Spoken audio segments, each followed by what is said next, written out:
চোখের পলকে কেমন জানি দিন সন্ধ্যা হয়ে যাচ্ছে, বুঝে ওঠার আগে কেমন জানি শনি রবি সোম শেষ হয়ে বৃহস্পতিবার রাত এসে শুক্রবারে জুমার প্রস্তুতি হয়ে যাচ্ছে।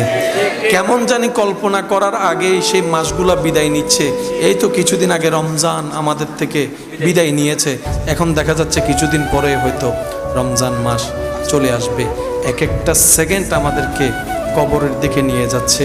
বেশি দিন বাঁচবো না। এই পৃথিবীতে কত চেহারা ছিল, এখন দেখা যাচ্ছে না, সবাই চলে গিয়েছে মাটির নিচে, কারো আর দেখা হওয়ার সুযোগ নাই। আল্লাহ চাহে তো হয়তো হাসরের ময়দানে দেখা হবে, দুনিয়াতে আর দেখা হওয়ার সুযোগ নাই। বাঁচবো আর কয়দিন, থাকেন না নিজে ভালো, অন্যকে একটু ভালো রাখেন। বিশ্বাস করেন, অন্যকে ভালো রেখে আপনি এখান থেকে যে ভালোটা থাকতে পারবেন, অন্যের মুখে অন্যের চোখে পানি এনে দিয়ে সে ভালোটা আপনি থাকতে পারবেন না।